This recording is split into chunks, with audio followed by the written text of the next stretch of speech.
Хөрхөн охид trap сонсон. Trap сонсон, trap донсон. Түүний сонсдог хөгжим дур булаан. Дагаж дуулан дур булаа мууруулаа.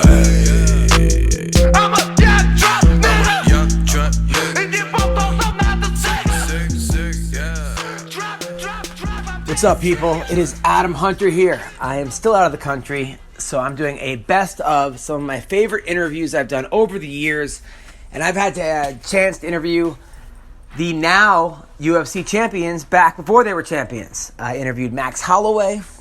I interviewed Amanda Nunes. I interviewed Khabib. And I interviewed Kamaru Usman, as well as Max Holloway, Khabib, and Nunes. I want to share some of those interviews that I did because they were awesome. I enjoyed them. I enjoyed talking to these amazing athletes, and hopefully you'll enjoy them too. First of all, I want to thank our sponsor, Speedweed. Listen, people, marijuana is legal in California, so get it delivered to you. Speedweed.com. Follow them at Speedweed. They will take the marijuana to you. You don't have to leave the house. They deliver weed. They deliver CBD. They have vape pens. They have marijuana beef jerky. They have marijuana macaroons. All kinds of stuff. You think of it, they have it, and they will get it right to you. Mention MMA Roasted. Use the code. You get $10 off $100 or more. They're great people too. It's Gino. He's a good dude. Great dude. Great friend of mine. Good people. Big fan of the sport. Check them out. Also, Santa Cruz Medicinals. Okay? Potent CBD infused coconut oil, olive oil, MCT oil, vape pens, and more. It's gluten-free, it's vegan, it's paleo, and sugar-free. It's lab tested. Okay? I use this stuff and it is awesome. I cook with it. I cook with CBD oil and I feel so much more relaxed afterwards. So, check them out at Santa Cruz Medicinals.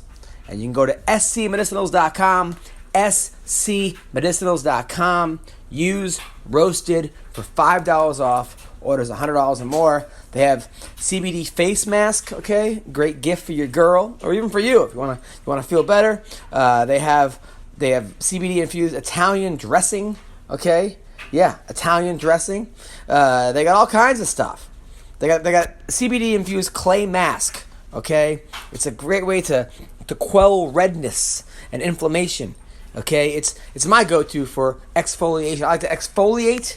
Okay, and their mask contains real lavender in there, and it's made with French green clay. All right, French green clay. That's I'm telling you, your girl will love it. She'll be like, oh my God, I can't believe you're thinking of me. People like what you think of them. My wife likes that. Now, we're talking to the champions, okay? They weren't champions back then, but I knew, okay? Because I don't talk to you just when you're everyone else loves you. I talk to you when not many people love you, or not as many people love you, okay? But I talk to you beforehand. I like to talk when you're new, when you're coming up. That's what I talked to Nunes. I talked to Nunes before her fight with Kat Zingano, okay? I talked to Max Holloway back when he was like, I don't know, 11. He was young. I talked to Khabib, but I knew Khabib, okay? And we talked to Ali Abdulaziz. He was on the podcast too, all right? And so we talked to all of them. We talked to and Usman back when he won the Ultimate Fighter, okay? They're all on the show today. You could hear their interviews from back in the day. And it's awesome. If you like comedy, you want to come see me, you can come see me at next week. I'm at the Laugh Factory in Reno, Nevada. That's March 17th to the 21st. Laugh Factory in Reno, Nevada. And then in April 19th and 20th, I'm at the Black Box Theater. Okay. April 12th, by the way. No, March 12th, I'll be at the Comedy Store in California, in Hollywood. And then March 13th, I'm at the San Miguel Casino. And then where am I? In May 17th, I'm at the Gotham Comedy Club in New York City. I'll have more May dates as well for New York. And then in June, I am at the House of Comedy in Arizona. July 1st to the 8th, that's fight weekend. I'll be in Las Vegas at the Stratosphere. And then in August, I got more dates. Just go to adamhunter.com, adamhunter.com. And if you want to hear my comedy right now, some of my jokes, you can go to Pandora, just put in Adam Hunter Still Broke, Adam Hunter Dysfunctional, Adam Hunter Inappropriate, another name you might see, Adam Hunter Inappropriate, as well as Adam Hunter Needs Help. They're all on there. They're on Spotify. They're on Pandora. You can listen to it now. And if you shop on Amazon, go to adamhunter.com, click on the Amazon banner, and then order whatever you want, because that helps me out. So hope you guys enjoy these interviews from back in the day. Thank you so much for listening, and hope you have a great life. Take care. The Moldova guilt. All right, so let's call Khabib right now and his manager, Ali the Sheik, and let's talk. Khabib, how's it going, brother? Yeah, I'm very good, very good. It's an honor to have you on the show, man. Yeah, but big round of applause. Woo! Yeah, you're here with me, T-Rex, and another girl from around your area, Marina Shafir. Hi. Oh, nice to meet you. Nice to meet you too. Please, guys, please, no speed. Oh, very slow, please. Yes. Little bit slow, please. Привет. No problem. Привет. No problem. Как дела? Now, Khabib. Okay, thank you so much. Now, Khabib, I was looking at some of your fights. Have you ever lost a round in mixed martial arts? What's no listen. No, right? Never. You never lost one round in 22 fights. Why? I think I never lost 1 minute. You never lost 1 minute in 22 fights. Badass. Why are you not? Why are you not the number one contender? I am number one contender, and everybody knows this. And Dana White knows this. Lorenzo Fertitta knows this. Joe Silva knows this. Everybody knows this. I am number one contender after Peterson. What do you think they're afraid of? No Benson. Benson lose. Eddie Alvarez lose. Cowboy Cerrone lose a lot of time. I beat Rafael Dos Anjos, and after Melendez, you know who number one contender. After Melendez. Wow. Now, how do you think a fight? What do you think happens? Okay, let's say Pettis beats Melendez, which I think is going to happen. No offense, Gilbert. It's going to be a good fight. I like both of them. What do you think happens between you and Pettis, or even you and Gilbert? How do you think that fight goes? You know, if I have fight versus Pettis, I think he fight 25 minutes. All the time he fight. And I know he's very good striker, very good kick, but I don't think he have very good boxing. He have very good kick, only have very good kick, no bad experience. He champ, you know, but I am another level, and my pressing, my top control, my wrestling, my spirit, I think is very bad for him. And if I have fight versus Pettis, I think he fight all the time. The whole fight. The whole fight he fights. So you think it'll go 25 minutes? No, he said he flies. I say he flies, he flies. like chicken, you understand? He flies the whole time, like a chicken. He fly. I am running. Eagle, you know? I am Eagle, and I think now I have, you see my last 2-3 fights, everybody guys fly. Now I have in UFC Octagon New Eagle Ireland. You have Eagle Island because you just throw guys around. I got it. Now let's talk about your where you grew up. You actually grew up in Dagestan, which Dagestan seems to have great fighters come out of there. What is it about Dagestan that's producing all these great fighters? You know, I am in Dagestan. I am born Dagestan. I am from Dagestan. I love Dagestan. For me, it's number one place in Dagestan. But for me, living in U.S., my rehab, my knee, my language is in U.S. very good. I'm living in Dagestan all the time. I prepare my wrestling time. In my city, I have 7 Olympic champion, gold medalists, freestyle wrestling, and Dagestan number one place freestyle wrestling in the world. And you know, all guys in Dagestan have very good background, wrestling background. And if I am Dagestan, I prepare my wrestling. I come US, I prepare my top control and striking, and my language too. I like mix Dagestan and US. I think it's very good for me. Yeah, they can't handle your daggy style. You can't handle your daggy style. I love that. Now, your father was a black belt and a world champion fighter, correct? No, my father, young, he student in Ukraine.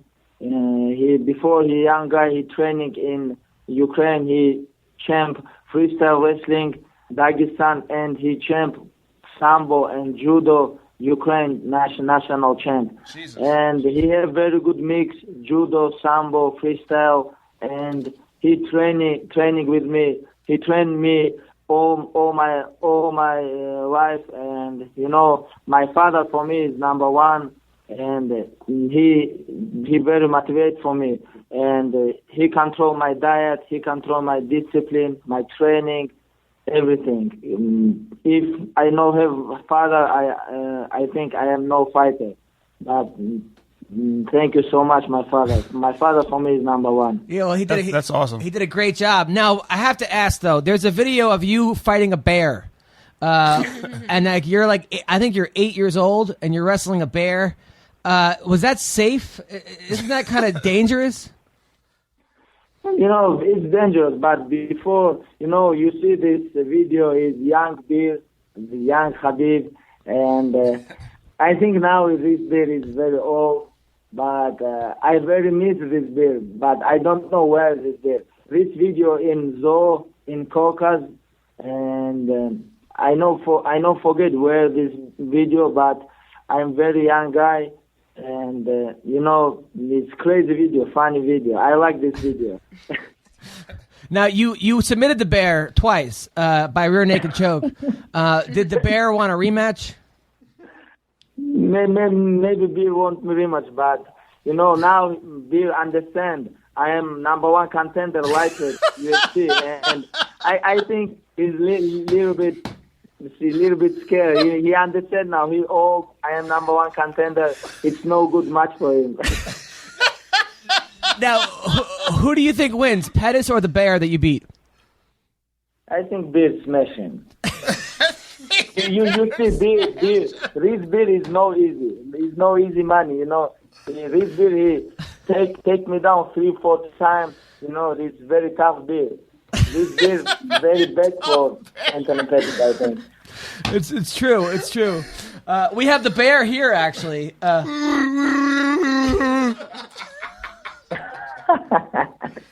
Now, Bear, do you think that you could be? Do you think you could be Khabib, Bear?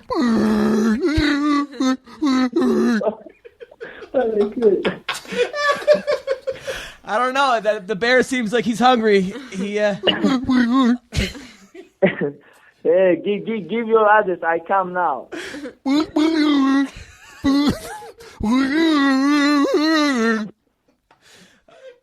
Wow, I don't know. It's a tough one. It's a tough one. Now, if you give me address, I come now, and you see my wrestling match versus you. Now you Khabib, you famously had a T-shirt that said Sambo is better than Jiu-Jitsu, right? Yes. Now, do you believe that? I believe that. I am 2-time combat sambo world champion, and I believe combat sambo style better for BJJ, for MMA, and I think BJJ is no bad, but a lot of BJJ guys lose in UFC. He have good takedown, but he have very good underground, But if BJJ and combat sambo mix, I think it's very tough. Yeah. But I think BJ combat sambo style better for MMA.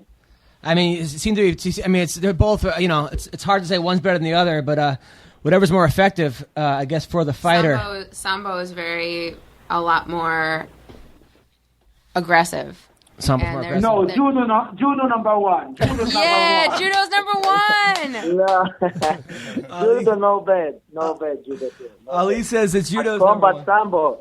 In combat sambo, you have small gloves, you have shorts, and you can punch, you can kick, you can take down, you can leg locks, submission, choke, everything.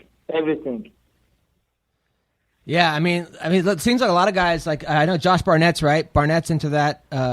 Yeah, it's crazy the hybrid, and then Fedor. I mean, obviously Fedor was great example of someone who used combat sambo, And his brother. who I think is got some issues now.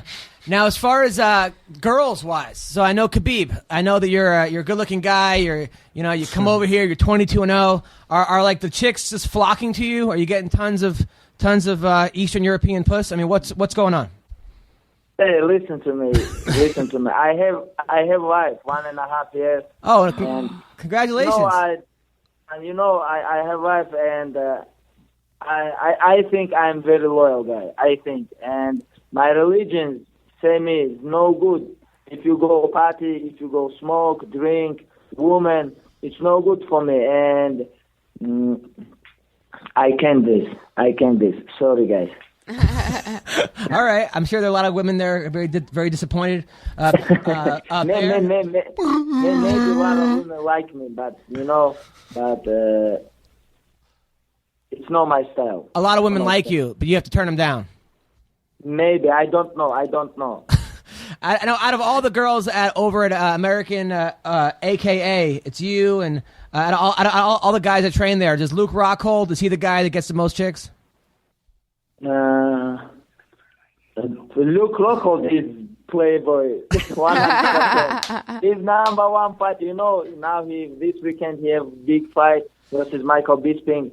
I believe he knocked out first round, and after that he is number one contender next year, middleweight division. And Luke Rockhold all the time. I come AK, he's very help me. This guy is very loyal guy, very support guy, and I want to say good luck, my brother. I want you smash Michael Bisping, and after you go title fight. I believe. Nice. Well, hey, Khabib, it was a pleasure to have you on the show, man. Say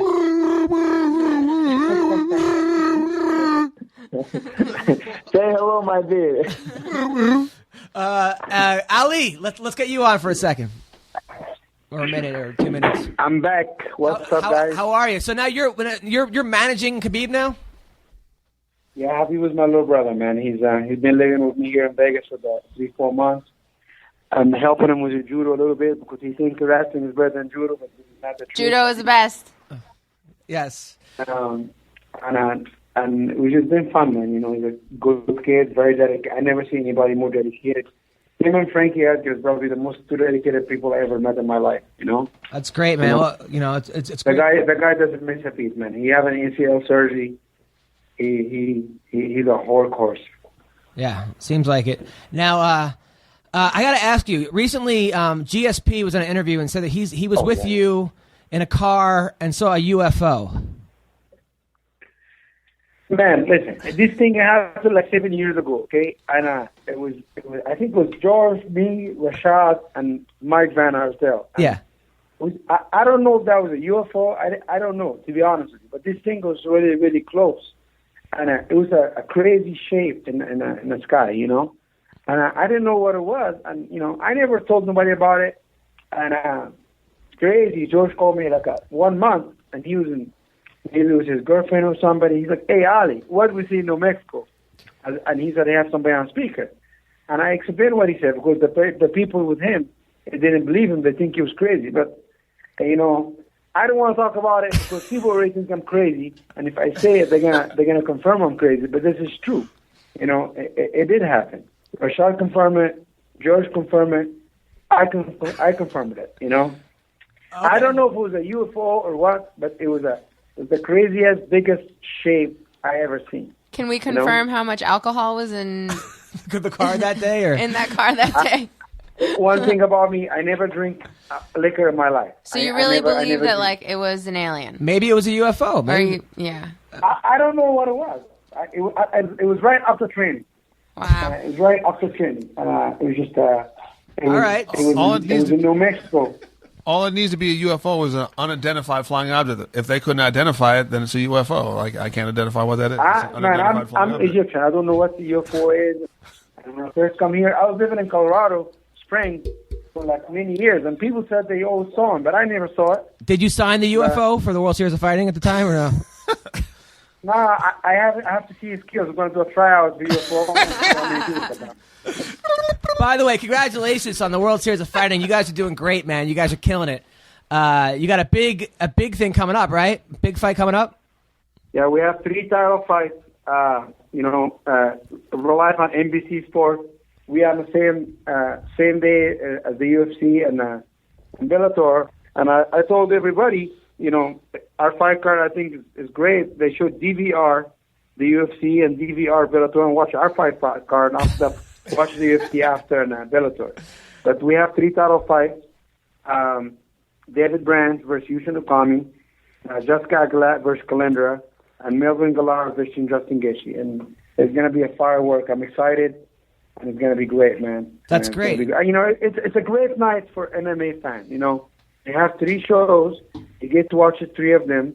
But if I was them, if you want to see knockout and finishes, you watch on Toon, watch World Series of Fighting 15 in Tampa, Florida. And that's what you need to watch, and you can DVR all the other shows. Now, I was really happy that my buddy Smilino won. He looked great. Smilino, yeah, man, he's very, you know what, man? This kid is very, very talented, and just nobody really want to give him the opportunity, and he have a little setback, but he's very young, man, and he never really have a big training camp, and I'm looking forward to see how good he can develop, And you guys just signed a guy with one leg, correct? You know what? That is not correct. That was a mistake. We used the local promoter down there, and he talked to the kid, but we did not sign this guy, and he's not going to sign for us. Are you interested in signing him? You know what? I have no problem on signing guys. They come because he's a very good grappler. But to be honest with you, we give Nick Nunes the opportunity, and Nick Nunes fought on NBC, and kind of like a lot of the fans kind of give us crap, But I think everybody needs an opportunity. But I think this kid maybe need to go out there and fight a couple more tough fights. And listen, if he can prove himself, I think everybody should give him an opportunity. Bellator, UFC, us, people like that need to be opportunity. Right. They need to get an opportunity, No, I think, we were saying, definitely. No, honestly, you guys are putting on a really good fight. And then, what's his name looked great in your last, Jake Shields got a really quick finish the last fight. Yeah, listen, Jake Shields, he had the same game for the same year. He dominated a lot of people. He dominated guys like Tyrone Woodley, Dan Henderson. Jake Shields is a legend. You believe it or not, he beat if you said if you become a legend, you have to believe a legend. He beat Carlos Condit. He beat Robbie Lawler. He beat all these top guys right now. Lucky enough, we have him. And he's probably going to get the winner between Harris and Fitch. Are you concerned that you're signing too many fighters? No, I'll say I'm not signing any more fighters. We just have enough guys right now to keep it going. And we good. Hey, I want to ask a question. The girl's on your show. She's a judo girl? Yeah. Okay. All right. Yeah, no, she's a black belt in judo, a second-degree black belt in judo. Mm-hmm. She's badass girl. She's got a huge following. People know her. I like judo people, man. I did judo for 22 years, and I love judo. I like judo people. We're good people. I always cheer for Ronda. Always. But you said that judo people were mad at you or something, right? Didn't you say that? Well, no, the USA judo community, they're not mad at me. It's just I could care less of what the fuck they're doing with their lives. Yeah, you know what? It's funny because I lived at the Olympic Training Center for 5 years. My training was 80. I went to the Olympics in '96, and after that, I moved here, and I trained with a lot of the judo people, like Orlando Fuentes, Brian. Orlando's a man. Atul Hahn, and all those guys, and Rick Hahn, and we all trained together. And I'll tell you something, man. When I first moved to America, I did not speak a lick of fucking English. And Ed Lady and all those guys, they took me under their wing. They got me a place to stay, and I trained with them for 5 years, man. And you know, When Hillary, was this? Can you say again? 96. Things have changed a lot for the worse. But you know what? I tell you something. These judo guys, they not taking care of the country. Like for Egypt, they pay for us for everything. Yep. These guys have to pay for us to go for tournaments. They have to pay for us for a lot of stuff. And when I was competing for Egypt, I was living like a king. But I come here, the USAC provide you with food and housing, whatever. But they don't pay for nothing, man. No, they and a don't. lot of the judo players, they just broke. Yeah, that's why judo here, it's never going to thrive and it's never going to have a good audience because the country does not value you have a it. lot of good coaches. I think it's a lot of, like, Eddie is a great coach. I think Jimmy Peterson's a great coach. You have a lot of good coaches. And I think if the government, the U.S. government, it doesn't sponsor the U.S. Olympic Committee. It's a private sponsor. And I think if the U.S. government get behind it, you're going to see Brazilian Olympic champ, not just the judo program in the U.S. People do not help it. No, they don't. The country They itself they isn't even behind. canceled the program. I think now at the Olympic Training Center, they don't even have a program anymore. All right. Well, this is bitter judo talk here on the MMA Roasted podcast. I think it's still huge in Glendale, though, with the Armenians. They seem to love judo.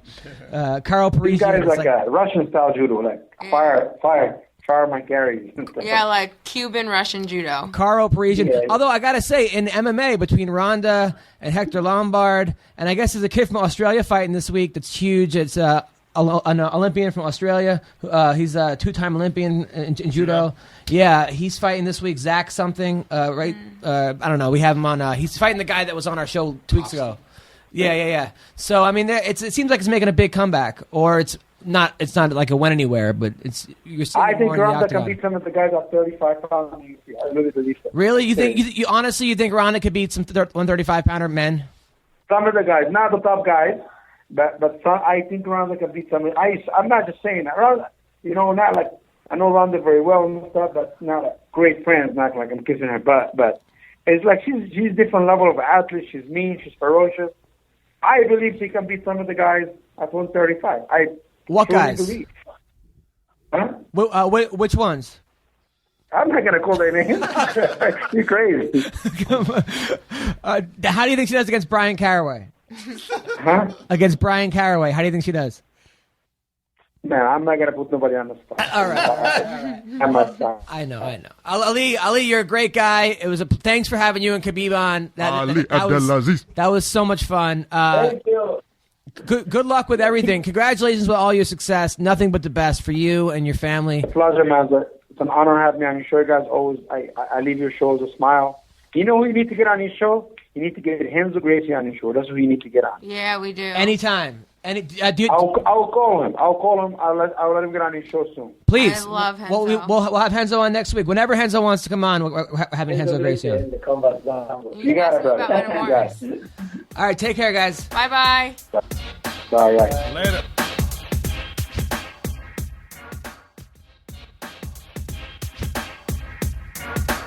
All right, so we have the beautiful, amazing Amanda Nunes, who's got a big fight coming up against Kat Zingano. Amanda, how are you? Good. How are you? Good. So what's new? How's training? Where are you? What's going on? Talk to me. Everything's good. Training now is good. Start training hard for the fight, and then everything is gonna be great. Yeah. Now you're from Brazil, correct? Exactly. You came now, and then you started boxing when you were 15 years old. Started doing jiu-jitsu a little later. Had your first fight coming back. Your one of your fights I watched. You knocked out a girl in 16 seconds. It was brutal. A brutal knockout. It was pretty damn awesome. So actually Julia Budd, 16 seconds you knocked her out. Exactly. Yeah, in Strikeforce. In Strikeforce. That was awesome. That was Damn. Now, I mean, there hasn't even been like a crazy knockout in the UFC like that before. Is this something that you're like planning on doing to Kat Zingano? Say it again, please. Is that something you're planning on doing to Kat? just knocking her out? Yeah, for sure. I always go to finish my fight, and then in this fight with Cat, same thing. I go to finish for sure. Whatever the fight go, stand on the ground. I go to finish it. Yeah. It's fine. Now, where are you living right now? In Miami, Florida. Right. And now you're training over where? Huh? Where are you training? I train in MMA Masters. Say it again. MMA Masters. MMA Masters. Oh, nice. Uh-huh. Nice. Nice. Who are some of the fighters that you train with? I train with Ricardo Lamas. Nice, Ricardo Lamas. Ricardo Lamas. Pablo Afonso. Nina Insarov. All right. So, Amanda, so when did you move here to America? I moved here in 2 years. I had 2 years here. I was here. 2 years ago. Miami. Nice. Was it hard to adjust from Brazil? Was it a hard move? No, because the climate here in Miami, same look like playing in Brazil. Yeah, but culturally, was it a difficult move? Yeah, Was it hard to learn English? a little bit. I try very hard to speak, and I think couple more years I speak, very good English.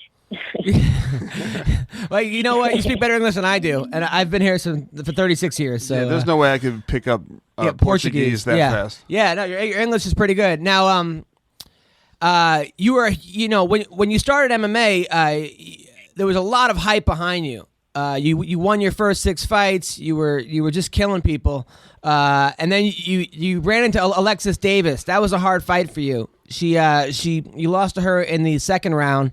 What did you learn from that fight? I learning for my life. I need to stay in one gym. Try to find the best gym to train it. And for this fight with Alexis Davis, I don't have one gym fixed.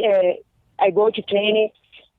Now I have a good gym. The best coach, the best training partner, and then I think I lost this fight because I don't have one very good gym to training and then prepare for this fight with Alexis Davis.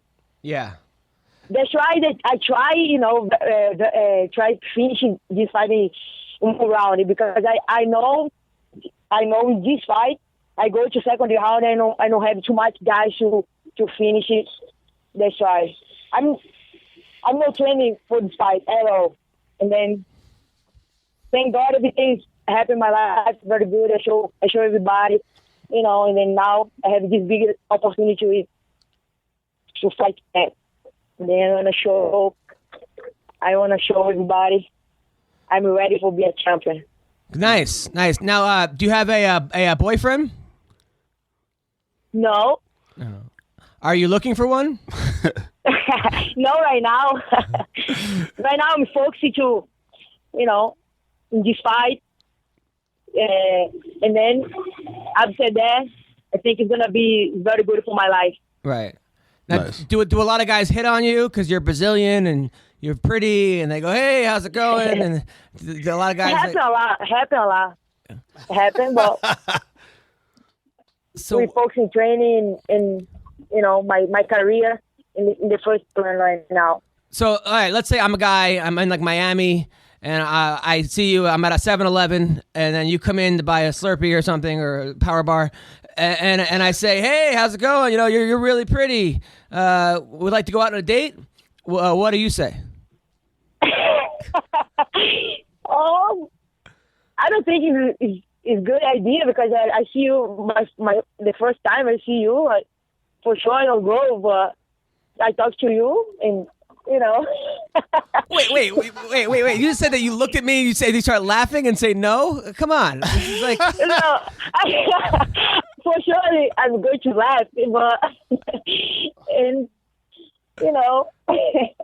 Need to happen. I don't know. All right, you know? so I said, okay. So you say, okay, you're very busy. I go, it's okay.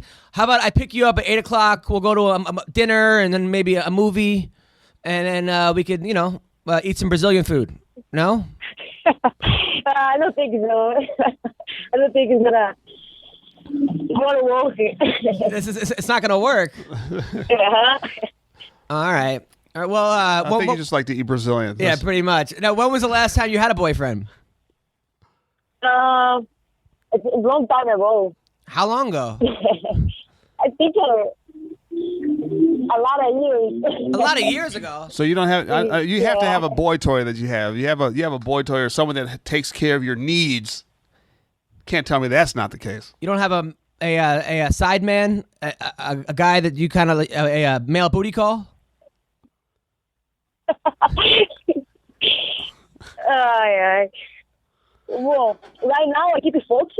You keep focused. Yeah, gotcha. Yeah, I keep focused in my fight, and because Jake, you and Jake Ellenberger would be perfect because they've both been celibate for years. Jake Ellenberger hasn't had sex in 10 years. So, and from the sounds of it, it seems like you're kind of hard up too. So I would say you and Jake should go out. Could you imagine the fury that would be unleashed on each other? What do you say? All right. Okay. Thank you.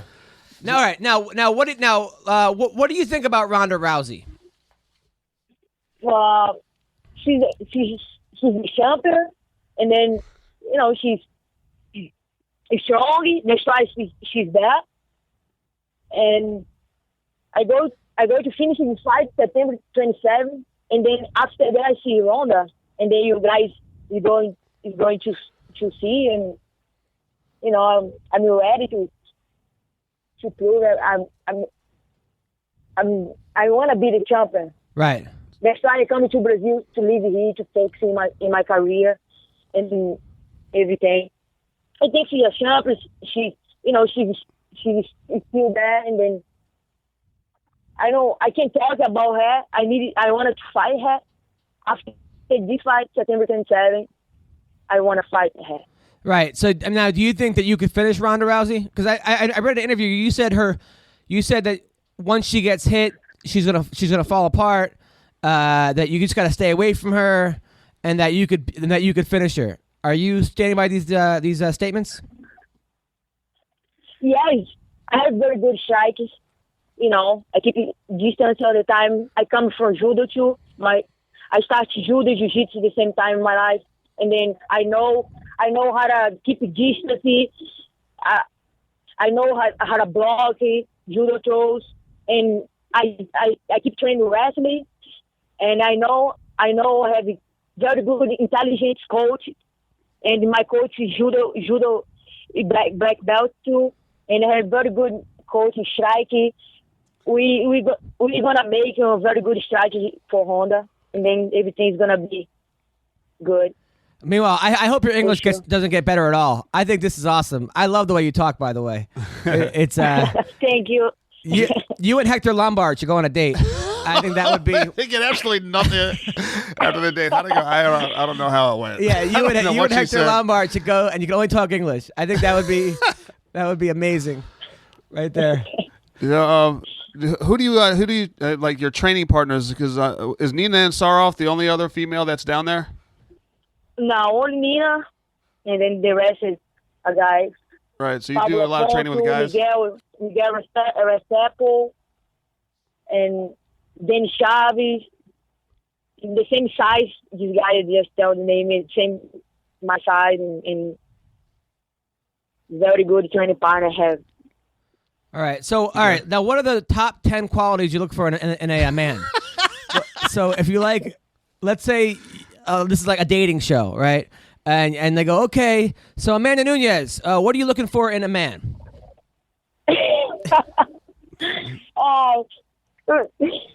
We're trying to hook you up here. Why you guys keep me asking? Because fans want to know. It's funny. This is what the fans want to know. Because it's funny.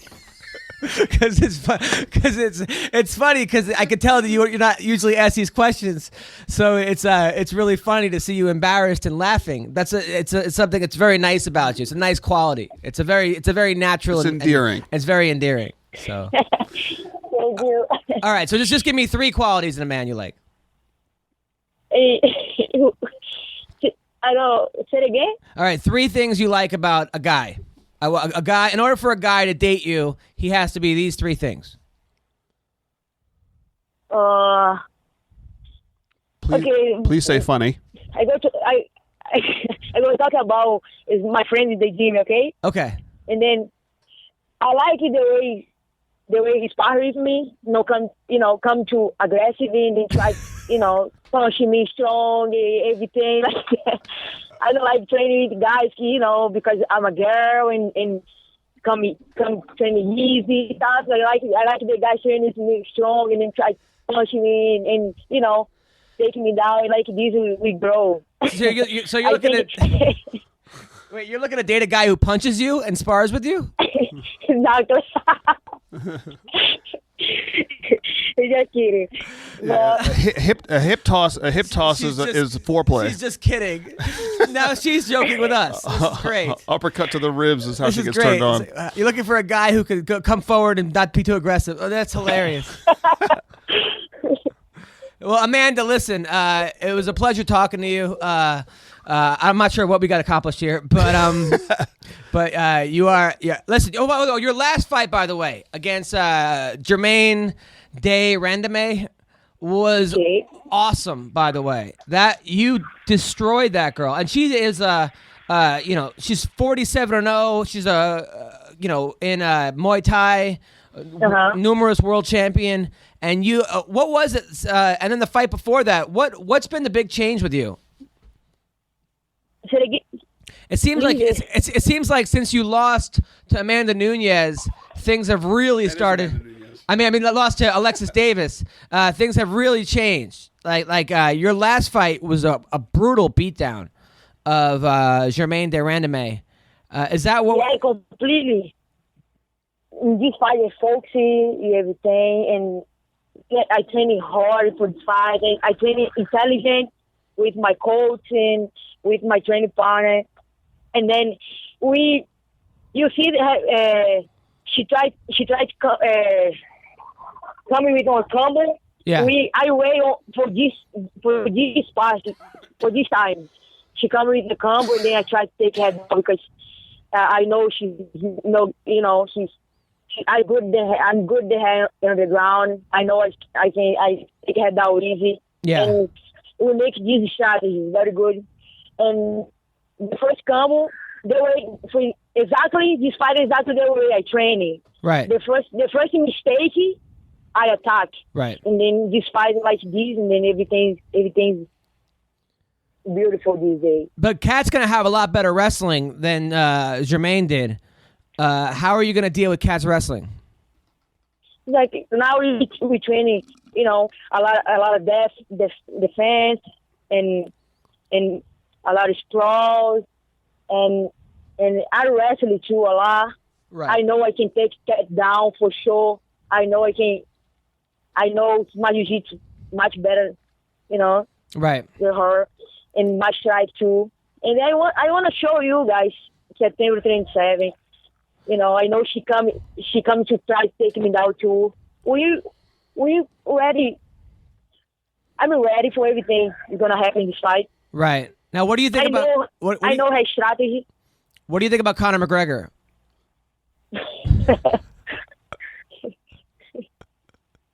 Hello? Yeah. Yeah. What do you think about Conor McGregor? All right. Okay. No comment on Conor McGregor. All right. Listen. Hello. Can you hear me? I can hear you. You can't hear me? Okay. Well, listen, Amanda, where can people find you on Twitter or Instagram? I can't hear you. Oh, can you say? Yeah, where can people find you? Social media, like Instagram, Facebook, Twitter? I can't hear. Okay, she can't hear. DJ sleeping. Where can is it something I can do with my mic? Can you hear me better now? No, it's the connection. It's their cell phone. Hello? Are you in a well? No? Is baby Jessica down there? Hello. All right. Well, listen. Amanda Nunes. Hello, can you hear me? Yes. Okay, where can people find you on Twitter or Instagram? Oh, I see you. All right. Okay, well, listen. All right, well, listen. Amanda Nunes, thank you so much for coming on the show. Obrigado. You can find her on Twitter, Amanda_LEOA. Leoa. Amanda_Leoa. Amanda, thank you so much for coming on the show. You are a delight. I know you can't hear me, but I feel like we're together. All right. Okay, it's all good. I talk to you soon. Oh, thank you. Thank you very much. Obrigado. All right, bye. All right, well, that was Amanda Nunes. She seems like a really sweet girl. She is. I liked her.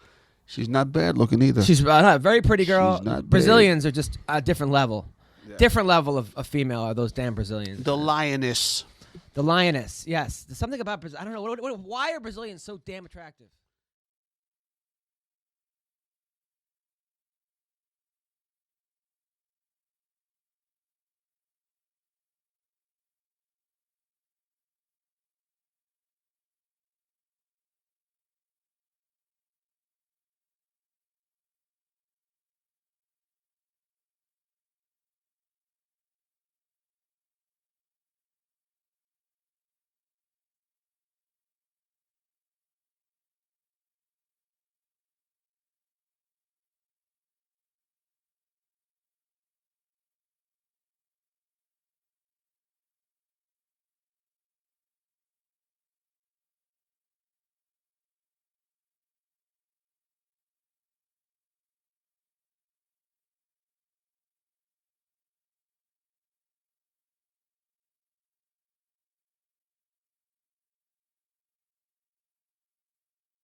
Okay, we are talking to Kamaru right now, and let's see what he has to say.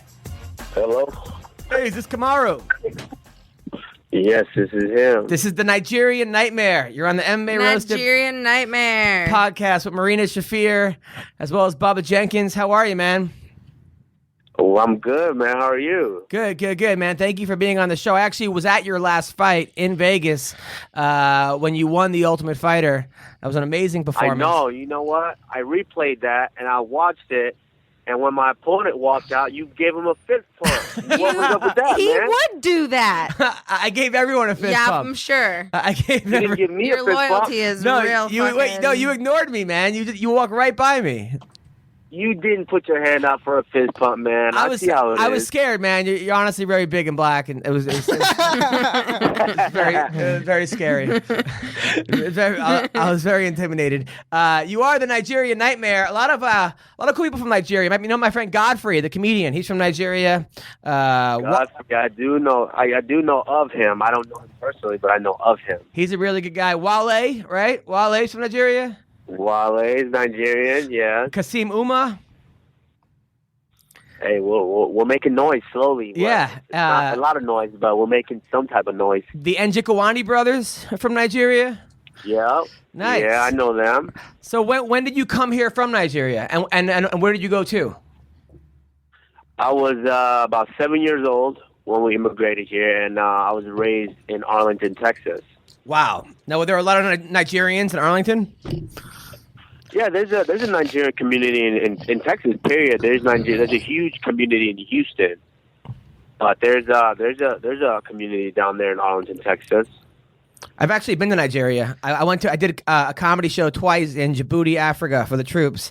Really? And we flew through Nigeria back to wherever, and then some of the most beautiful ladies I've ever seen work for like Nigerian Airlines. Holy shit! There's a football player also known as the Nigerian Nightmare. Who's Christian Okoye. Christian Okoye. Yeah, the Christian Okoye. He's one of the original American athlete Nigerian Nightmares. Yes, and there's a lot of pride in that name because any Nigerian athlete that's succeeded in American sport, that's a nickname that we want to have. You know, and so there's Nigerian Nightmares in soccer, there's Nigerian Nightmares in baseball and football, you know, and it's, you know, I'm just the next guy to kind of carry on that torch, I think. Yeah, well, you're doing very well, man. I mean, you're 6-1. You're fighting Leon Edwards December 19th. That guy's pretty good too. He's got some power. He knocked out somebody in 8 seconds. That's Pazinski. Yeah, Seth Pazinski in 8 seconds. How are you preparing for this guy? Just like I always prepare. I'm a student of the sport. I love to study. I absolutely love to study. I watch fights, and not just guys in my weight class. I watch guys in the flyweight and the bantamweight. You know, I even watch the ladies fight. You know, and I just love the sport. I love to prepare, and you know, it's just kind of a quote that I live by. If you fail to plan, you plan to fail. And you know, I always kind of want to kind of have a plan in my head of kind of what I want to do and how I want to approach the fight. But you know, that also is adjustable once the fight is underway. I like that. If you fail to plan, you plan to fail. It's a good quote. Now your last. I remember when you won in the Ultimate Fighter. You were in the octagon, and you were like, a lot of people didn't believe in me, and I'm looking at you going, who the fuck didn't believe in this guy? This is the most ripped fucking human being I've ever seen in my entire life. Who are those people that didn't believe in you? You're gonna call me out, huh? You put me on the spot. Oh man. You know, I felt like there was a lot of, you know, I just felt like there was a lot of people that did think I could beat the guy, you know, because he was coming out. He's a heavy-handed guy, and you know, he beat 5 of, you know, of my teammates, and you know, knocked out 3 of them, and they're calling him the Brazilian killer and this and that, and you know how fans are. Fans send a lot of, you know, stupid hate mail, which I don't really care about, but as much as you want to block it out, you know, at some point something's gonna kind of, you know, get to you and tug on those buttons, and you know, it was just a lot of people, you know, internally and just kind of outside the bubble that I felt that, you know, didn't really believe in my ability to do that. And, And that's why I said that. How much Miami tail did you get afterwards? None. None? Why? None. I don't really go down to Miami like that. Okay. I'll probably go make a Miami trip like once every 6 months. Okay, so where are you? You're in Boca? Yeah, I'm in Boca. Did you bang any old Jewish broads or no? Well, that's what I'm going to say. If you know anything about Boca, it's a bunch of retirement 16, 17-year-old people running around here. Yeah, of course. And that's just not my style. Yeah, I got you. Now, are you single? Are you in a relationship or what? I'm in a relationship. Nice. White, black, Asian, Mexican? Brazilian. Brazil. Oh, fuck. Those are the best. Oh, my God. Oh, man. Now, those are the best. You're something else. I love Brazil. Oh, man. She's probably got a huge ass, right? Just fucking knows how to work it. I don't think that's it. As a smart man, I prefer not to comment on that on air right. I got you. Now, Bubba Jenkins said he met you a couple times, by the way, in Vegas, right? Yeah. Yeah, Bubba. I know Bubba. But we kind of known of each other. I mean, we came up through the wrestling circuit, and I know Bubba, and vice versa. Now, you were a D2 national champion, 3-time All-American. Yeah. How do you think you would have won? Do you think you would have won it in D1? In Division I? Yeah. I mean, I personally, I believe my senior year, I could have won it. The one loss that I had my senior year came to the number 3 ranked guy. I think he ended up taking third, a close third, and at any given day he could have won the tournament. He ended up getting third that year, and I lost to him 2-0. Who was that? Rolled me out, and Stephen Dwyer from Nebraska. And he was just strong as hell, and it was a battle. He couldn't take me down, I couldn't take him down. But I mean, if I had more time, I probably would. I think I would have pulled one out. Now, he was. Yeah. Go ahead. Now, I read that you were a tour guide at the Olympic Training Center. Was that were you working out there? Were you training there? Like, what does that mean? No, I was an Olympic Training Center resident. I was a resident athlete for 2 years. And while I was a resident athlete training for the Olympics, I mean, that's all we do is just train. That's your job. You practice every day, and I got bored. And if you're not going overseas and winning big competition, which there really isn't that much money in wrestling, you're going to kind of need to do something else on the side with the little downtime that you have. And that was like an opportunity that I saw. I was like, okay, I love this place, I learned more. I learned a lot about it, and so I'm like, well, why don't I just be a tour guide? Because there's a job opening. I can tell people that come in, visitors, about the place, and I'm still on the complex. I don't have to go drive away to a job or anything like that. I'm still here, and so it was a perfect job for me. And and I learned a lot more about the facility and the different things that were being offered there while I was doing that. Honestly, that hate it. Kind of a little side job. I absolutely hated the Olympic Training Center when I was out there. I went out there for we were training for Junior Worlds. I went out there for like a month. And I hated every day of it. Why? It just Colorado isn't my style. It's cold. It was cold at the time. I've been up there before. The only thing that I liked about it was the fact that we could sign up for massages every day, and the cafeteria was great. Any happy endings or no? No happy endings. Other than that, man, I hated it. I hated going back to the dorm rooms. I hated running the pike. They have this like mountain that literally. Was there any Olympic chicks there, like volleyball chicks? Yeah, there were some chicks there, but I wasn't in the area where you can mingle and tingle with all the other athletes. It was just like the little wrestling cult area. I hated it. Every day I was like, I can't wait to get out of here. When I went to Langfang, China, I was like, now this is what I'm talking about. And even that was like in the outskirts of China. Like, did you win in China? Yeah, I won Junior. You won? Oh, nice. Yeah. Who did you beat in the finals? Okay, his name was Okay Turkalov from Turkey. Wow. Yeah, it was freestyle or Greco or freestyle. I threw him to win. Now, how close were you to making the Olympics, Kamaru? Oh, me? Yeah. To be honest with you, I never really got. As Bubba mentioned earlier, the Olympic Training Center is a very special place, and it's a special place to where, personally, if I had to do it all over again, it would be a place that I go just for camps. I wouldn't live there full out, the whole time. Because it was, in college, you at least, you trained hard every day, but you still had the release to where you could, you go to your house or your place off campus with your roommate. You can't turn it off. On the weekends, you could hang out, you could do certain things. And it's not full out indulged in that environment, in that atmosphere to where that's it. That's all you see. At one point at the Olympic Training Center, I didn't leave the complex for 2 months. Did you see that kid? Who's that kid that we was talking about? That young kid that just turned 17, the Bellator, the contract for Bellator? Oh, Aaron Pico. Aaron Pico. Were you there when Pico was there?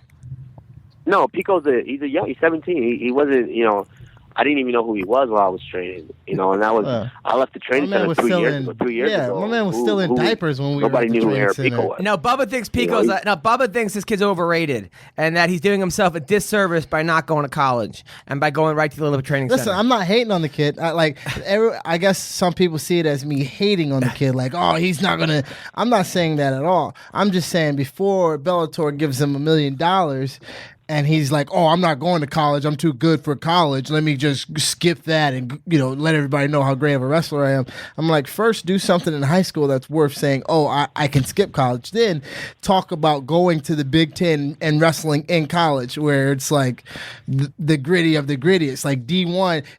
There were so many guys that like Aaron Pico that came into high school, that were in high school that were great, magnificent, the number one recruits. And then they go to college and they just, what happened to that guy? Oh, you was the man in high school, what happened to you, kind of thing. And I've seen it hundreds of times. And then I've seen guys who weren't anything, like Phil Davis wasn't a state champ or anything like that, and then comes out and being a 2-time finalist in NCAA champ. You know what I mean? So it's like there's different spectrums. So before you can say, oh, I'm skipping it, I'm just going to go to the Olympics, he didn't even win Junior Worlds.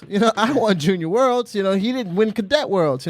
These are things that he didn't do that he's like, oh, I'm skipping this whole process because I'm too good for it. And it's just like for wrestlers like myself and Usman and there's other guys in the game that are just like, whoa, young buck. It's just those levels of experience. It's that level of experience you have to go through. Yeah. Got to. Yeah, you know what? I completely agree. I see both sides, and that's one thing that I like to do is I like to kind of read it in both sides, and I see both sides. I completely agree with what Bubba's saying. It makes valid points.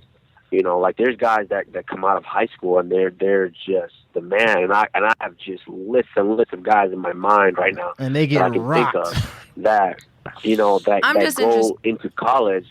And then they realize that, oh, I can't. I'm not about this life. I'm not about this grind. They can't cut it. And they end up falling off like that. What are you saying, Marina? But on the other hand, there are guys that when you know. There are guys that can just do that. Like example, Henry Cejudo. He's a kid. He went straight out. Went to the Olympic Training Center.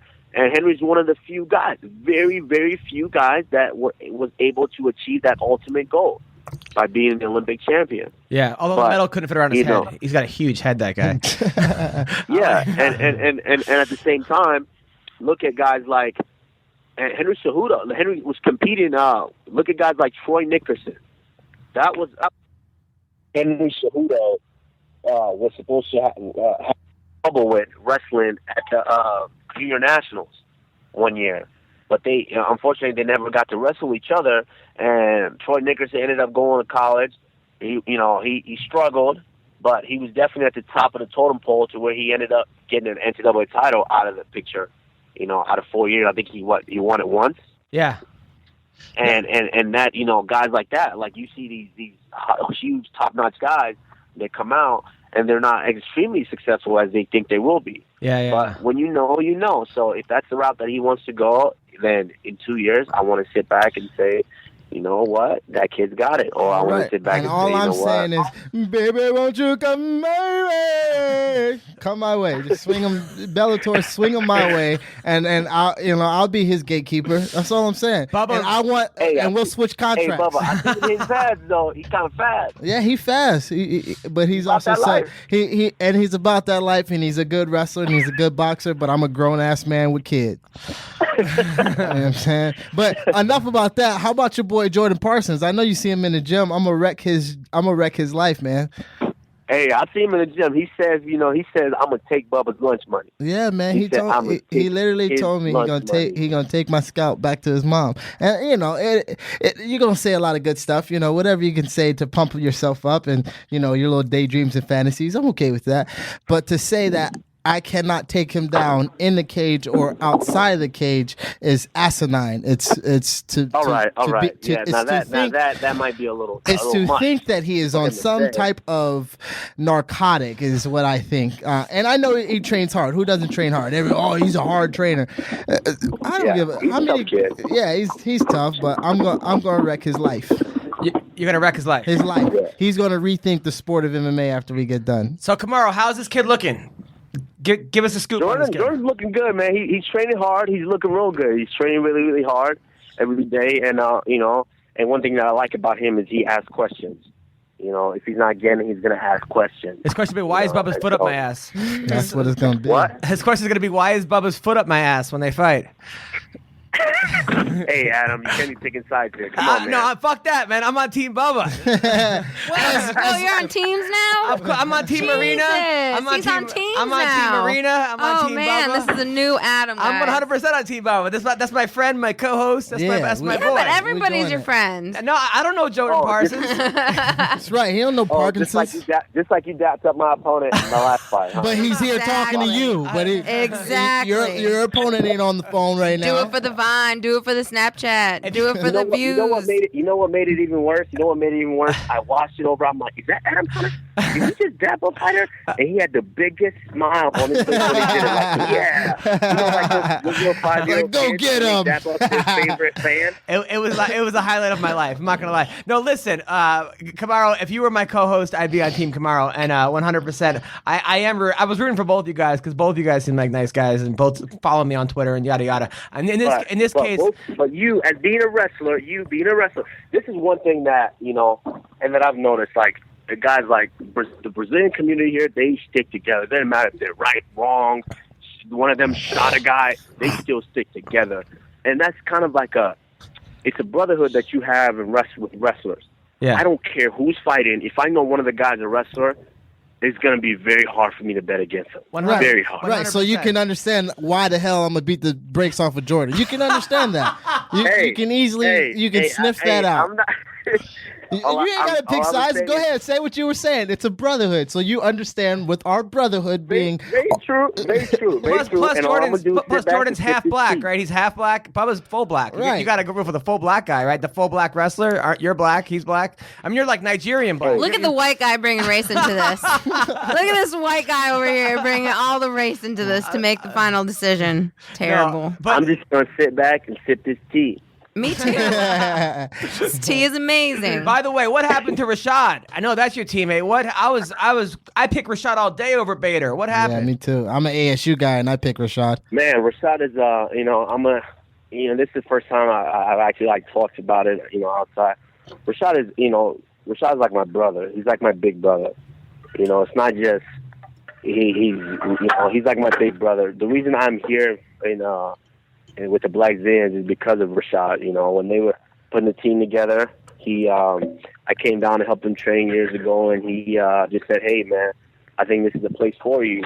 And then when I decided to leave the Olympic Training Center and go into MMA, I had a couple of options places to go, but I chose to come down here. He not only opened his home to me, but we gotten so close. Like, I consider him my big brother. And watching him go through those 2 years of not fighting, of being injured, it was rough. It was a tough. Yeah. It's tough to watch that, And then after the first surgery, he's coming back and he feels like, okay, I'm gonna get back in there. I'm hungry to fight again. And all of a sudden, boom, you tear it. First day, first practice, it's gone. And that was very hard. And to just watching him train and get prepared for this fight. I mean, you can see after 2 years of not fighting is a very delicate and very tough sport.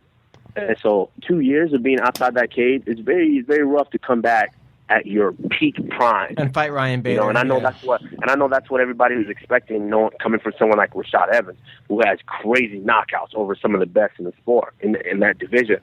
You know, and so it was one of those things that, you know, I think first he needed to prove to himself that he can be healthy and still fight. And then, you know, now I think he knows that, you know, because, well, let's be honest. If you watch that fight, he was the aggressor the whole time. You know, Bader won the fight because Bader out-jabbed the whole time and got 2 takedowns, which weren't took you down, I held you down. It was takedown, I got right back up. Rashad could have done whatever he wanted in that fight if he really committed to it. And, you know, and I'm not taking anything away from Bader. Bader's a tough guy, and Bader, you know, I think Bader trained hard. Bader really wanted that fight, and he got it. You know, but I think, you know, it was a big thing for Rashad to prove to himself that my knee is healthy enough to hold up, and I can still compete the way that I want to. So he can, you know, get back in there as fast as he wants to and climb that ladder again. Absolutely. Now, has Bubba talked to you about Tip a Fighter, by the way? Absolutely. Yeah, Bubba has talked to me about Tip a Fighter. Tip a Fighter is, you know, I think it's a great thing that they started. You know, unfortunately, you know, guys like me, I'm like kind of at my manager's mercy because I didn't, you know, I came into the sport and I basically said, okay, here, this is what I want to do. Can you help me? And then they're helping me. Now, if my manager feels like, okay, this is the right way to go about it, or this is not the right way to go about it, or I don't really understand this contract or what's in this contract, then, you know, I have no choice but to kind of listen to my manager and say, hey, okay, I trust you, and, you know, and if you don't understand this, then, you know, I really don't understand it either. But I think it's a great thing. You know, they got a couple of my buddies that have signed, like Anthony Burchek, that you love to make fun of his wife's, his wife you has know, huge titties. Platters. Yeah, Mercedes. I love Mercedes. They're good people. Yeah, no, absolutely. Yeah, and it's a great thing. I mean, look, there was a girl, Andrea Lee, on the Invicta early card that, like, no one made as much money as she made for the fight in Tip a Fighter. So it's actually a great thing. Now, listen, Camaro, we're all going to be watching your fight December 19th. It's on the undercard of the Donald Cerrone Dos Anjos. Usman, tell him how to say your first name. Yes. My first name is, you know what, just call me Kamaru. It's Kamaru. Kamaru. It's long. It's the Kamarudeen, which is Kamardeen. But just call me Kamaru. You're like calling him a car. You're like, Camaro, this is what we're going to do, Camaro. I like how I just became so much whiter during that impression. Camaro. Well, listen, thank you for being on the show, man. We're all going to root for you against your fight, and then you're going to root for Bubba on November. So thank you so much. It was an honor having you on the show, man. Don't put me out there like that. I know. We already know. I already know what's up. So you ain't got to front with me. Jordan should know as well, but I mean, I can tell him, I can show him better than I can tell him. November 20th, it's going down. Cool. Well, thank you so much, man. All right, thank you guys for having me, man. Thank you. Thank you, Kamaru. Hey, is this Kamaru? Yes, sir. You're on the MMA Roasted podcast. It's me, the Greg Wilson, Joe, Gabe. How are you, man? I'm wonderful. How's everyone? Good. Congrats on your big win, dude. That was awesome. That was awesome. Nigerian Nightmare, baby. Yeah, you killed it, bro. Thank you. Thank you very much, man. Thank you. Did that fight go as expected? Not necessarily. You know, I knew he was a tough guy, but I didn't anticipate how tough he would be to finish. You know, I put everything into trying to get him out of there, but unfortunately, he was very durable and he was good at holding on, and I couldn't get him out of there. Now, how much weed did you smoke 10 minutes ago? Enough to dull the pain. That's funny. My nickname actually is Kush, but I do not good smoke weed. at all. I do not smoke weed at all. You sound very relaxed right now. Is there a girl giving you head? I wish. Oh, nice. No, I'm just I'm actually laying down. I've had a little since I flew back from the fight. I've had a little stomach problem, and it's kind of what kept me out because I was supposed to fight on that UFC 198, I believe, that mega card down in Brazil. Yeah. and unfortunately, I got sick. I got a really, really bad virus, and my stomach just was done for 2 months, and I couldn't really train. I couldn't really eat, and so I'm kind of getting some symptoms of that again. And so, luckily, it was after the fight, at least. Now, I feel like they're not promoting you enough, man. I mean, you're a guy, you're 8-1, a good-looking guy, well-spoken, you're a great wrestler, you got all great things going for you. Super relaxed. Very relaxed. And they're putting you on the undercard. They should be putting you in the main event on Fox. I mean, it is what it is, If you really look at, as far as the UFC migrating over to Fox, they're trying to win over those casual fans that don't know anything about MMA. And when you do that, in order to do that, especially in America and American, people are just usually sitting at home drinking beer, and they don't know the particulars of MMA. So they just want to, for the most part, want to see a bar fight, two guys in there swinging it out, slugging it out, until one guy gets hit and knocked out and goes to sleep. Not a lot of people really appreciate the intricacy that it takes to be able to control another human being, physically dominate them, hold them down, beat them up to where they have no answer for what you want to do to them. Not a lot of people understand the science behind that. And so, yes, in America, a lot of people kind of want to just see two guys swinging until one guy connects and the other one falls asleep. And so I understand why they're not doing that. So it is what it is. Eventually, hopefully I'll get there one day. Now, are the Blackzilians mad at you for winning? No, they're definitely not mad at me for winning. Why would they be mad at me for winning? Oh, gotcha. Now, by the way, you're doing a great job. So they actually hired you for the Titan FC cards, and you do a really good job commentating, by the way. Thank you very much. My first one was a little shaky because a lot of people don't understand how hard that is to commentate. You hear these guys on TV commentating, and you don't understand the process, that all the things that it takes to be able to carry that. Because those guys, pretty much, they're the life of that card. The fights are going on. They're the voices that you hear. And so people don't understand how tough that is. And I didn't really understand until I had to do it. My first time was a bit shaky, but I think my second time I got a bit better. And, I'm going to be even way better the next time I do it. No, you did a good job, man, for real. You did a really good job. Thank you. Now, let's talk about the fights this weekend. So I'm predicting that Tyron Woodley is going to pull off the upset. These guys don't agree with me. What do you think? Man, that's a tough one, man. I think Robbie Lawler has really found himself as a fighter. He's very, very patient now. He's patient and knowing that, okay, I'm in a championship fight. I have 5 rounds to get this guy out of there. So he's very patient with his approach, but he has such good pressure that he puts on you.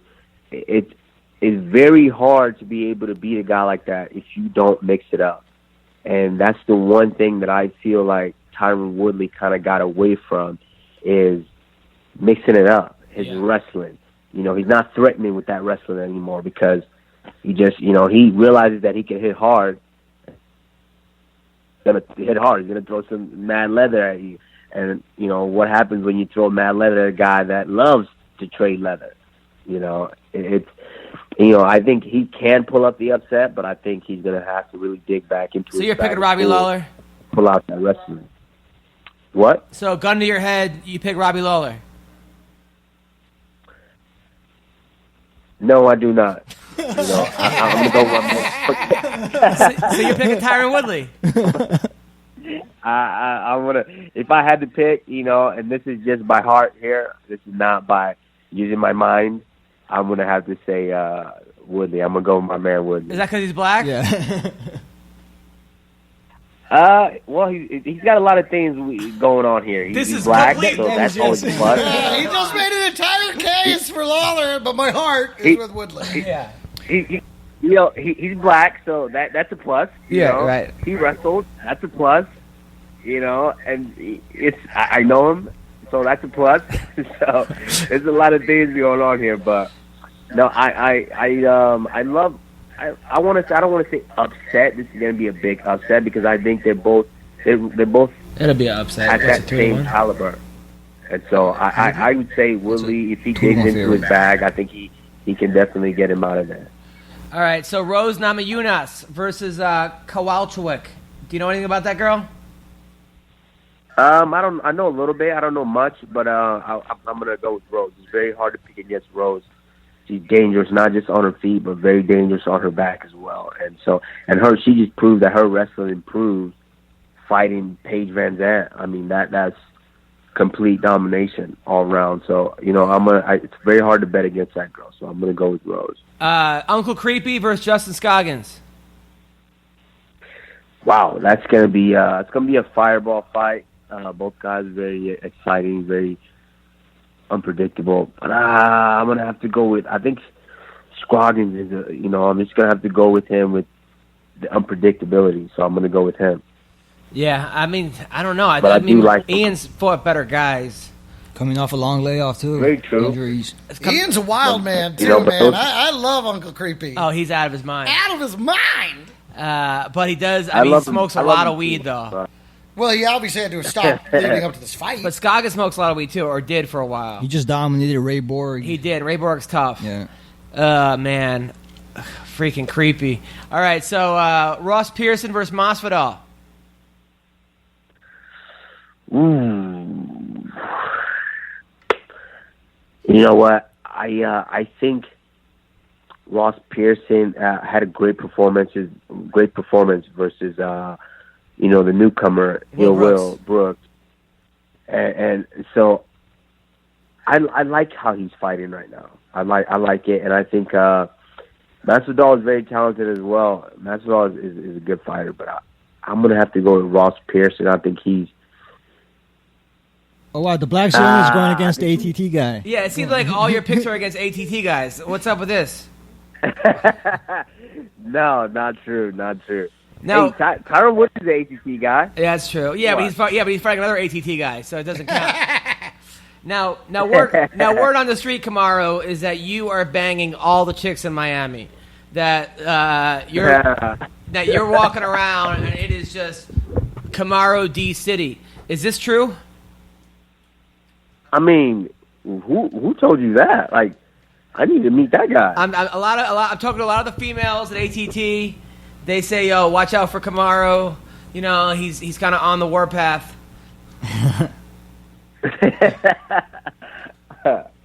No, it is not true. No, definitely not true. Hey, Kamaru. Not true at all. Hey, man, I want to see you fight Gunnar Nelson. What do you think about that matchup? I like that matchup.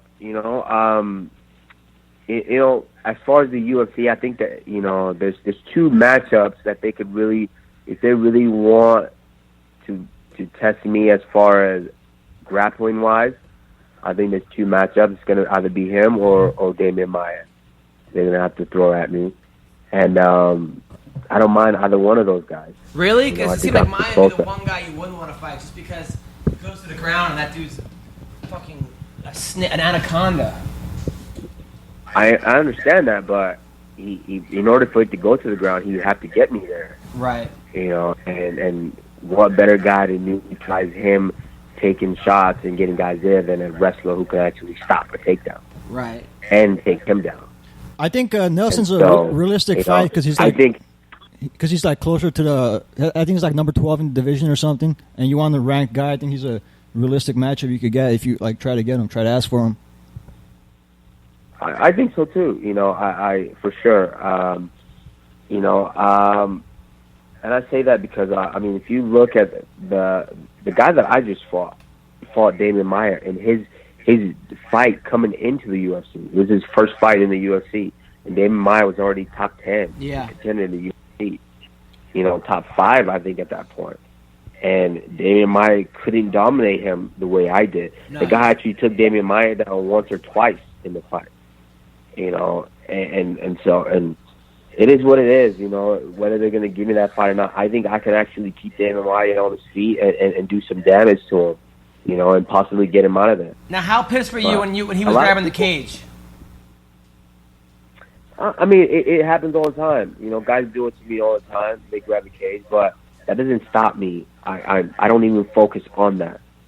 You know, I'm focusing on what I'm doing, which is trying to get in the dominant position and rain down, whether it's fists or elbows, at my guys. And so, you know, they can grab the cage. If the ref chooses to see it, he doesn't see it. I don't even let that play into my head, because if I'm worried about him grabbing the fence, I'm not worried about doing my job. Listen, man, I think you are a very underrated fighter. I think you're the dark horse of the division. I'm not saying that because you're black. Okay. Honestly, I think you got the wrestling, you got the striking, you got the experience. You don't party. You know, you stay out of trouble. Good chin. Good chin. You know, thick penis. I agree with that too. You know, like the big thing that, you know, the one thing, if I have to say that kind of irks me a little bit, is when people say that, oh, well, why don't he just stand up and fight these guys? Like, this is the thing, is when we go out there to fight, we're fighting for. Sometimes I feel like people don't understand the way we get paid. You know, they think we just go out there and fight for one check. No, we go out there and fight for 2 checks, possibly 3. You know, and you know, the way we get paid, if you don't win, you could potentially lose your job. And not just that, you could you go home with half the money. And so my job, my objective, first and foremost, is to win the fight. And if a guy can't stop me from taking him down, why is that my fault? You know, like, this is mixed martial arts. We're supposed to train each and every art form to go out there and beat up our guys. So if a guy doesn't work on his wrestling or work on his jiu-jitsu, why is that my fault if I take him down and beat his face in until he quits the fight? You are 100% correct. Fault. Why would I? You're right. Yeah, why would I stand up with this guy and give him a chance? Exactly. Well, listen, Kamaru, you're a great dude. Hope to see you soon. How far do you live from Naples? Naples, I'm going to say about an hour and 45 minutes. Well, I got a show in Naples coming up. That might be too far. I'm going to try to get booked in Miami again. So yeah, man, definitely. Let me know. Now, are you going to go to the bare knuckle boxing? I didn't even know it was going on. It's going on in Miami. It's Shannon Rich is fighting. Who's he fighting? Oh yeah, Bobby Gunn. Bobby Gunn. His record is 97-0 in bare knuckle boxing. According to Shannon Rich, he's 27-2. And it's going down in Miami. It's the same date as UFC 202. So I think that, but it's going down in Miami. The bare knuckle boxing championship. Is this the first one of those to be, or the second one that's being televised? First one. First one being televised. It's going to be on pay-per-view. Fight or what? Yeah. So. Are these sanctioned fights or what? I don't know. Do you want to talk to the guy on Thursday? We're going to have him on. Yeah. We're going to have a bit. Yeah. Well, we will get back to you with everything about it. So. Yeah, definitely. Yeah, definitely. Let me know. Yeah, it's sanctioned by steroids. It's sanctioned by bail bonds. Yeah. It's brought to you by by Waste Management for fights that take place next to dumpsters. Well, Kamaru, thank you for everything, and have a great weekend. Thank you very much. It's a pleasure. Take care. It's Tuesday, but whatever. The weekend's close enough. Kamaru, the Black Stallion. I like that guy. Or the Dark Horse. What'd you call him? He's the Dark Horse of the division. There you go. Why did that fight get canceled in the first place, the bare knuckle one? Nobody knows. Probably because it's not legal. That's what I was wondering about. Like, is this legal? Like, who says this is okay? No, we had the bare knuckle box while you were gone. We had the press conference of the two guys fighting bare knuckle. I was going to say it was supposed to already happen. That's why I was like, is this the first or second one? Because I thought it already happened. Well, we were going to have a party for it and then and do a whole thing for it. But it hasn't happened yet. But it got rescheduled. Bare knuckle boxing. Of course, they had to move to Florida where there are no laws. So it's like, by the way, the prelim is a guy versus an alligator. Kamaru Usman. Hello? What is it? It's Adam. Hello? Yeah, it's Adam Hunter, an MMA Roasted podcast. How are you, man? Good. How are you? Good. Can we do a podcast now? Is that okay? Shit. Let me. I'm just waking up. Can you give me like 30 minutes? Well, I got Colby Covington here. Hey, what's up, Usman? You want to fight me? Hello? I'll fight you anytime. You say I'm running from you, I ain't running from you. Let's do it. Let's do it right now. USA. Hello? That's a horrible. Yeah, that's a horrible accent. And he didn't talk that much. Anyway, could we just do a quick 5 minutes, or I don't want to bother you. I just thought maybe we could do a quick podcast. Are you at 30% right now, or are you at 50%, 80%? How you doing, man? All right. Listen, I think you're getting screwed over. I was laying down. Listen. You won that fight. You dominated every minute of the fight. You won, and what you were trying to say was that you were not feeling yourself. You weren't saying that you only gave it 30% of effort, right? Yeah, that makes no sense if you really think about it. Why would I give 30% effort? I'm in this to compete. I meant I was at 30% health. I had a lot of things wrong. I had some really serious injuries, but I didn't want to pull out of the fight because, I like some guys would. They would pull out of the fight, and that would completely screw Mac of all the training and things like that, and plus all the talk that he put into it. So I didn't just want to pull out of the fight, so I decided to stick it out, tough it out, and go through it because I know even at 30%, I can still dominate anybody in the world. Right. Exactly. I think it was just the way it came across. People were like, "Oh, people were mad." But do you think that? But you still won every fucking minute of. Yeah. What do they want from you? You get emotional after the fight, so that's why I came across that way. Right. Now, has Colby responded to your call out? No, I don't know. I kind of unplugged from social media the last day or two, but no, I doubt he responded. He's not going to respond because I'm the fight he doesn't want. So why would he respond? Yeah. Now, what do you think about Trump calling your place a shithole? That's bullshit, right? Nigeria. Well, were you upset about that? Because he said Nigeria, and I was like, dude, I love Nigeria. I mean, people that are so nice there. And what is that? No, I try not to, really dig into politics. But of course, when you hear certain things like that, it's upsetting, and it just shows, kind of the bigot mindset that still is in effect. But it is what it is.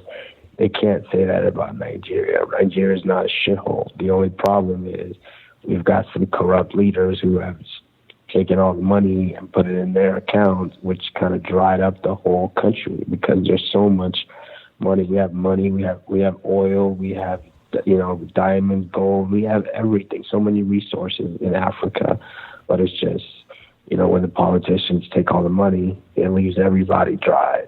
But it's an amazing country. A lot of people don't notice, but the second largest film industry in the world is in Nigeria. Oh, wow. Yeah, I've seen some great Nigerian porn. Holy shit. It's unbelievable. It's just...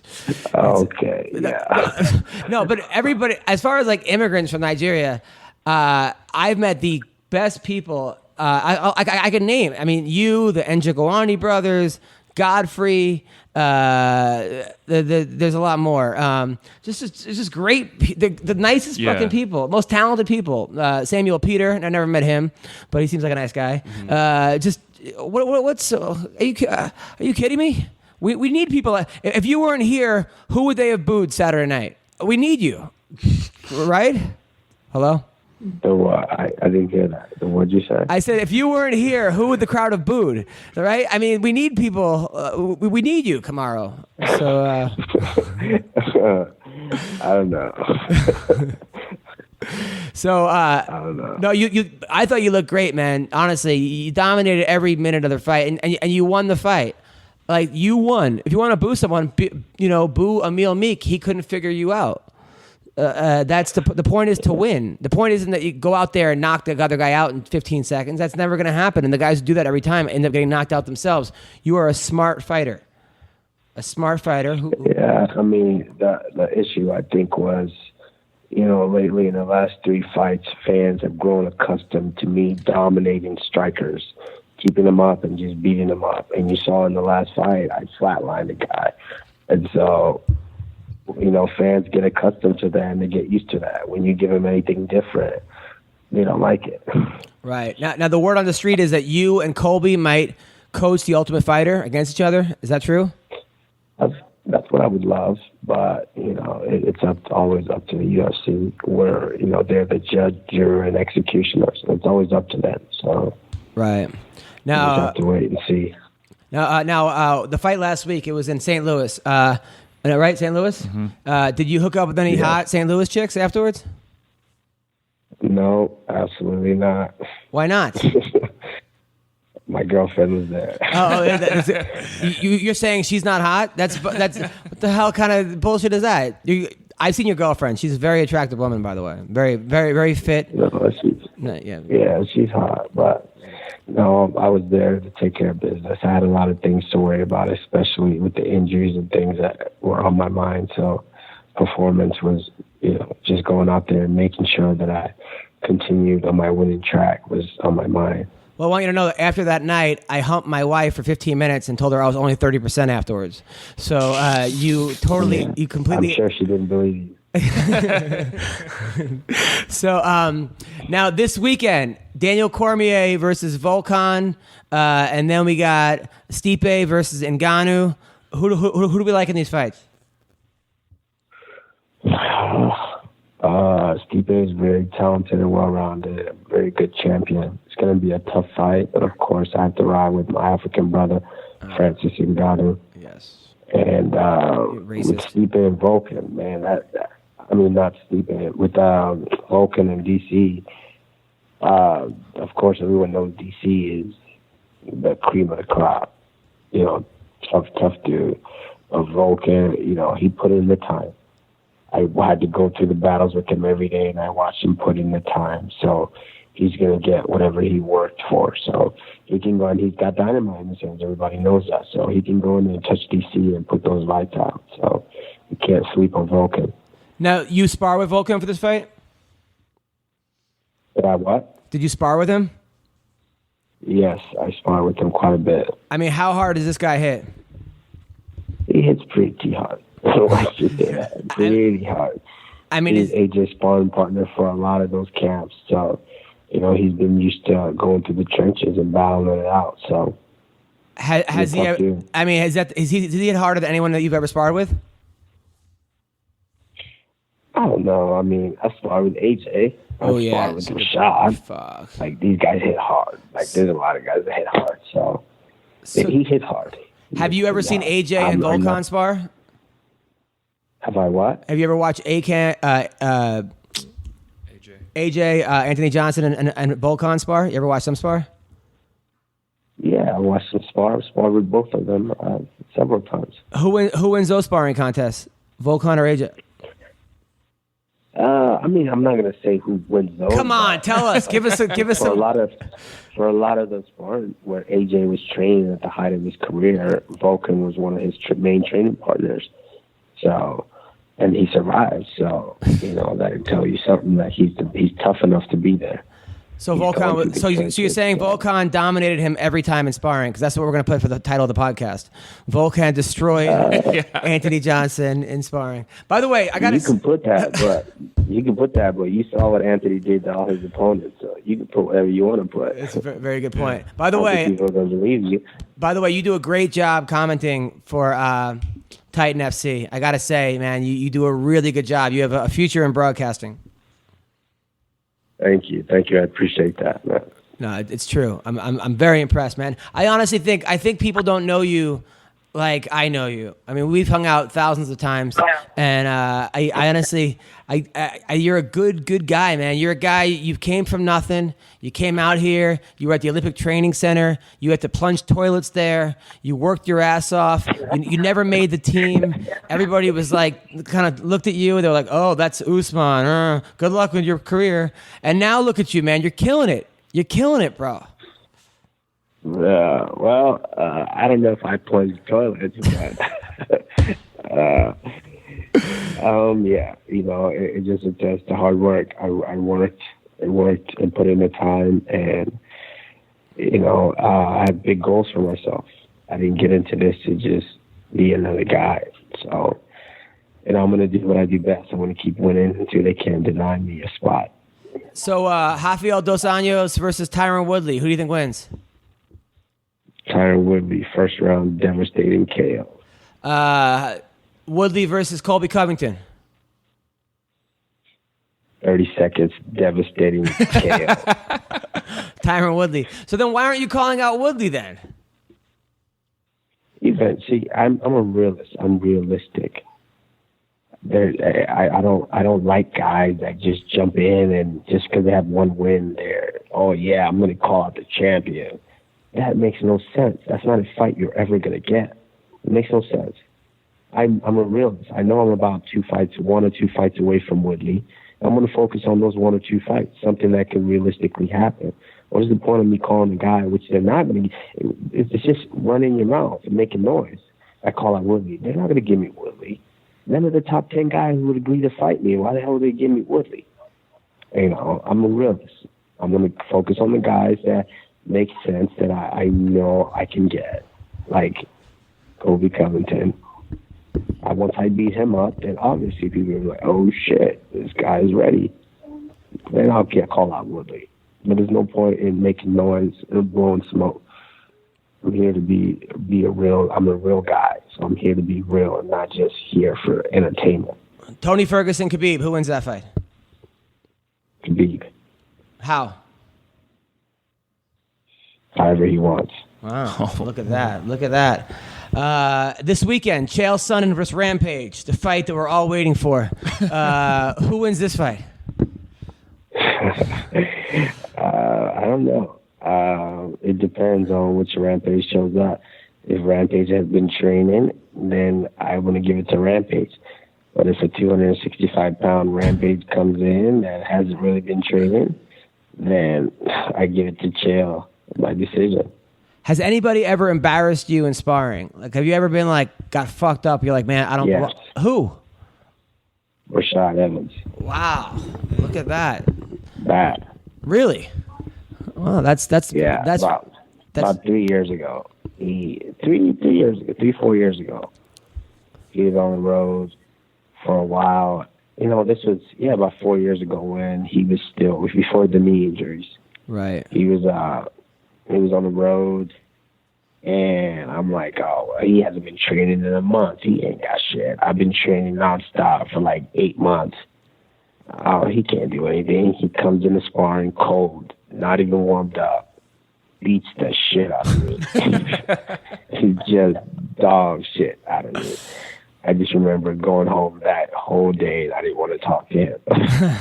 Well, but you got better. That's the thing, man. It's like same with comedy. You don't get better from the shows you kill. It's when you bomb. Exactly. When you bomb and you have to think, I don't belong here. What have I done? Why am I doing this? That's when you come back, and that's what gets you better. Unfortunately, you have to be there when you bomb, and you got to be there when you get your shit beaten out of you. So, 1,000%. And I've bombed plenty of times. So, I hear you. Now, Rashad has 7 kids. Have you told them to kind of use protection at any time? Or I know you're friends with them. Oh, he has 4 kids, not 7. 4 that he knows of. Aren't you a friend? And don't you say, hey, Rashad, listen, man, you're having too many kids. You might just want to, use protection. No, I haven't had that talk. He's the big brother. I can't give him those talks. All right. How many kids do you have? I have 1 daughter. Oh, congratulations. How old? She's 3.5. Are you gonna have her wrestle? Hell no. Really? She's a gymnast. She's a gymnast, but she hits mitts and stuff. So she works on the bag, so she knows how to throw a punch. What, did she get mad at you for saying the 30% comment? Was she when you came home and she was like, "Daddy, it wasn't clear what you meant"? No, she didn't get mad. Oh, all right. She thought I was talking about juice or something. Well, listen, buddy. I know you're tired. You're not even going to remember this in the morning, even though it's totally normal to nap at 5 o'clock in the afternoon. But listen, thank you for being on the podcast. I'm a huge fan of yours. I hope you win the belt one day. I think you will. You have all the talent in the world, man. So thank you. I appreciate it, man. I appreciate it. Thank you. Take care, buddy. All right, see you, buddy. Bye. All right, bye-bye. All right. I think I just did another podcast the other day, an MMA podcast. My hot take was that he'll coach against Covington, beat Covington in the fight. Woodley beats RDA, December card this year. Those two will fight for the belt. I don't know. I think Woodley beats RDA. Him and Covington's an interesting fight. I think he could. I think either. I don't know. It's a tough fight. Mm-hmm. I think Kamaru's a fucking beast for anybody. Yeah. But Woodley has but Covington's got a great pace. Yeah. But they both don't like each other. Mm-hmm. So that'll be a great fight. I'd love to see it. Yeah, I'd love to see that. Basically, season. whoever comes on the podcast last is who I'm going to say is going to win. Right. So they'll be walking down to the eye. But I like both those guys. I think Kamaru could be champion. I know he could be champion. Yeah. I know he could be champion. The guy, he's got all the tools. Yeah. And his striking's better. It's scary how good he is. The sky's the limit with that guy. I mean, just the talent and he's a hardworking guy. Mm-hmm. He's a nice guy too. Yeah. I'm good for him going off social media. Yeah. That's enough fighters don't do that because they get too wrapped up in what everyone else does. Trap sonsen trap dansen. Түүний сонсдог хөгжим дур булаан. Даалж дуулан дур булаа мууруулаа.